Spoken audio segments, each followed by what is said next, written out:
ಇಂಥಡೆ ಅಂತ ಅಚ್ಚ ಕನ್ನಡ ಪ್ರದೇಶ, ಕುವೆಂಪು ಅವರ ಹುಟ್ಟು ಇಂಥ ಕಡೆಗೆ ಇಂಥ ಸ್ಥಿತಿ ಇರುವಾಗ ಇನ್ನು ಬೆಂಗಳೂರಿನ ಕುರಿತು ನಾನೇ ಅಂತ ಕೇಳಬೇಕು. ಹಾಗಾಗಿ ಈ ವಲಸಿಗರ ಸಮಸ್ಯೆ ಬಹಳ ದೊಡ್ಡದಾಗಿದೆ ಇವತ್ತು ಅಂತ ಅನ್ಸುತ್ತೆ. ಹಾಗಂದ್ರೆ ಏನು ಮಾಡೋ, ಅವ್ರನ್ನ ಓಡಿಸೋಕ್ಕಾಗಲ್ಲ, ಅವ್ರನ್ನ ಬರಬೇಡಿ ಅನ್ನೋಕ್ಕಾಗಲ್ಲ.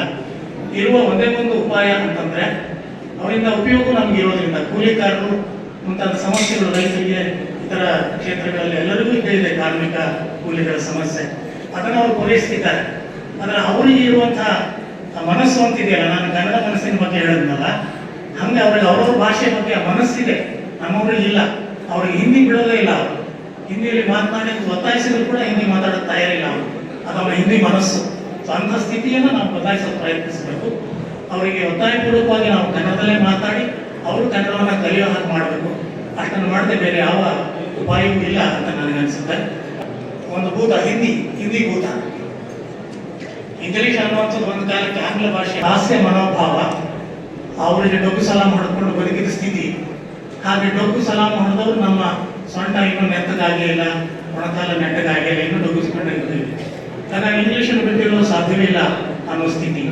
ಅದರ ಜೊತೆಗೆ ಈಗ ಇನ್ನೊಬ್ಬ ಕೃಷಿ ಯಜಮಾನ ನಮ್ಗೆ ತಯಾರಾಗಿದ್ದಾನೆ, ಹಿಂದಿ ನಮ್ಮ ಹಿಂದಿಯನ್ನ ಕೇಂದ್ರ ಸರ್ಕಾರಗಳು ನಮ್ಮ ಮೇಲೆ ಹೇರೋಕ್ಕೆ ಪ್ರಾರಂಭಿಸ್ತಾ ಇದ್ದಾರೆ. ಪ್ರಾರಂಭಿಸಿ ಬಹಳ ವರ್ಷಗಳೇ ಆಗೋಗ್ಬಿಟ್ಟಿವೆ. ನಮ್ಮ ಮೊದಲ ಪ್ರಧಾನಿ ಜವಾಹರ್ಲಾಲ್ ನೆಹರು ಅವರು ನಾವು ಹಿಂದಿಯನ್ನು ಒಂದು ಪ್ರಾಂತೀಯ ಭಾಷೆ, ಸಂಪರ್ಕ ಭಾಷೆ ಅಂತ ಒಪ್ಕೊಂಡಿದ್ದೇವೆ, ಅದರ ರಾಷ್ಟ್ರ ಭಾಷೆ ಅಂತ ಒಪ್ಕೊಂಡಿಲ್ಲ. ಅದರಿಂದ ನಮ್ಮ ರಾಜ್ಯಾಂಗದಲ್ಲಿ ಸಂವಿಧಾನದಲ್ಲಿ ಎಷ್ಟೆಲ್ಲ ಭಾಷೆಗಳನ್ನು ಹೇಳಿದ್ದಾರೋ ಅವೆಲ್ಲ ಭಾಷೆಗಳು ರಾಷ್ಟ್ರ ಭಾಷೆ ಸರಿ ಅನ್ನೋ ಮಾತನ್ನು ಸ್ಪಷ್ಟವಾಗಿ ನೆಹರು ಹೇಳಿದರು.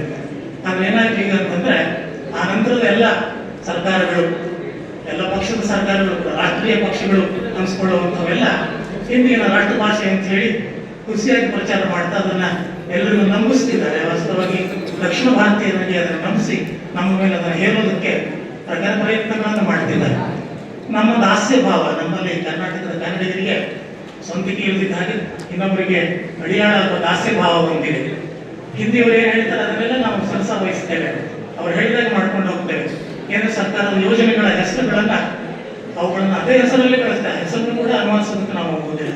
ಅಷ್ಟರ ಮಟ್ಟಿಗೆ ಅವಾಗಿಗೆ ನಮ್ಮಲ್ಲಿ ವಿನಯ ಅಂತ ಹೇಳ್ತಿರೋದನ್ನ ದಾಸ್ಯ ಅಂತ ಹೇಳ್ತೀವಿ. ಮತ್ತು ನಮ್ಮ ಕರ್ನಾಟಕದ ಸಂಸದರು, ಕರ್ನಾಟಕದ ಮಂತ್ರಿಗಳೇ ಮುಂತಾದವರು ಹಿಂದಿಯ ಪರವಾಗಿ ವಾದ ಮಾಡ್ತಾರೆ.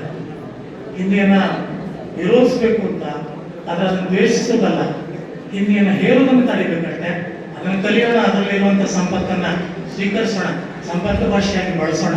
ಆದರೆ ಅದು ನಮ್ಮ ಬದುಕಿನಲ್ಲಿ ಒತ್ತಾಯಪೂರ್ವಕವಾಗಿ ಆಡಳಿತ ಭಾಷೆಯಾಗಿ ಹೇರುವಿಕೆ ಆಗಬಾರ್ದು, ಹೇರಲ್ಪಡಬಾರ್ದು ಅಂತ. ಇಷ್ಟಾಗಿ ನಮ್ಮ ಭಾಷೆಯ ನಡುವೆ ನಮ್ಮ ಒಳಗೇನೆ ಒಂದಿಷ್ಟು ಸಮಸ್ಯೆಗಳಿದ್ದಾವೆ.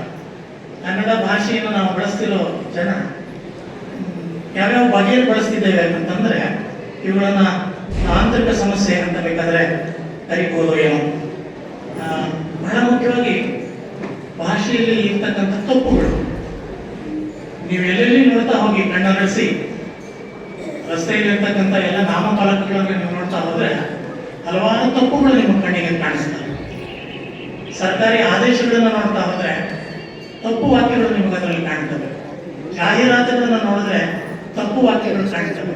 ನಿಮ್ಮ ಫೇಸ್ಬುಕ್ ಮುಂತಾದಂಥ ವಿದ್ಯುನ್ಮಾನ ತಂತ್ರಜ್ಞಾನದ ಮಾಧ್ಯಮಗಳಿವೆ, ಅವುಗಳಲ್ಲೇ ನೋಡಿದ್ರಂತೂ ಭಾಷೆ ಅತ್ಯಂತ ಕೆಟ್ಟದಾಗಿರ್ತದೆ.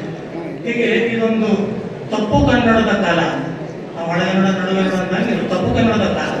ನೀವು ಎಲ್ಲೆಲ್ಲಿ ನೋಡಿದ್ರು ಬರೀ ತಪ್ಪುಗಳು ನಿಮಗೆ ಸಿಗ್ತವೆ ಅನ್ನುವಂಥದ್ದು.